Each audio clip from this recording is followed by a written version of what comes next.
માટે સેન્સ પ્રક્રિયા થઈ, જ્યાં શહેર ભાજપ પ્રમુખ માટે કુલ 44 નેતાઓએ દાવેદારી કરી છે।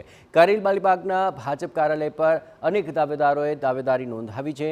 મેહુલ ઝવેરી, જસવંતસિંહ સોલંકી, ડૉક્ટર જીગેર ઇનામદારે પણ ફોર્મ ભર્યું છે। પ્રમુખોના નામની ચર્ચા કરવા રવિવારે સંકલનની બેઠક મળશે। જે પ્રમાણે વોર્ડ પ્રમુખ અને મંડળ પ્રમુખોની જાહેરાત થઈ છે એ પ્રમાણે આ પણ ખૂબ ત્વરિત એટલે ખૂબ ટૂંક સમયની અંદર મહાનગરના પ્રમુખની પણ જાહેરાત પ્રદેશ કક્ષાએથી થઈ જશે। ના, એ ફક્ત આજના દિવસ પર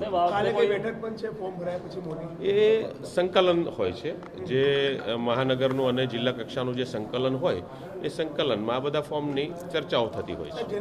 આ સંગઠન પર્વમાં મેં વ્યક્તિગત રીતે વડોદરા શહેર મહાનગરના અધ્યક્ષની જવાબદારી અર્થે મારું પોતાની ઉમેદવારી કરી છે।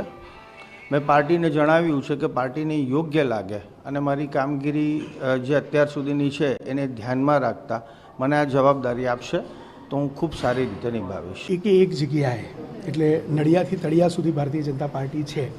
આ ભારતીય જનતા પાર્ટી 30 વર્ષથી વડોદરા મહાનગરમાં શાસનમાં છે, તો ફરી એકવાર વધારે બહુમતીથી ભારતીય જનતા પાર્ટી જીતે। ભારતીય જનતા પાર્ટીનો નાનામાં નાનો કાર્યકર્તા એ હંમેશા પોતાનું એક મહત્ત્વ અનુભવે, એક ઇમ્પોર્ટન્સ ફીલ કરે અને નાનામાં નાના કાર્યકર્તાને સાથે લઈ સંગઠનના સૌ વડીલોના માર્ગદર્શનથી આગળ વધીએ એ પ્રકારના મારા પ્રયાસો।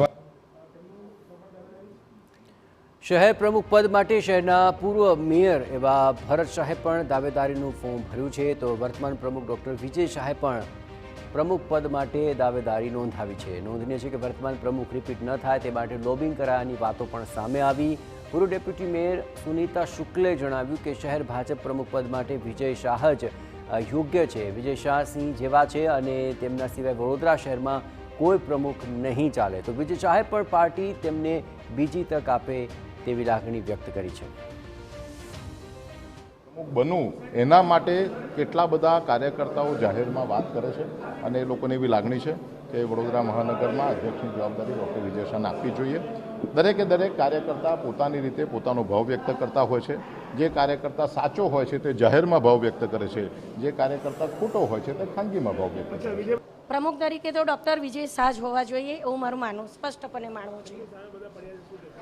હવે પડે તો હું એમ કહું કે સિંહની સામું શિયાળ પડે, વરવું પડે, રીંછ પડે, તો કંઈ એનું કંઈ ચાલ્યું છે ખરું? કોઈ દિવસ તમે એવું જોયું છે કે સિંહના ટોળાએ સિંહનું ટોળું તમે જોયું છે કે કોઈ શિયાળે સિંહનો શિકાર કર્યો છે એવું સાંભળ્યું છે?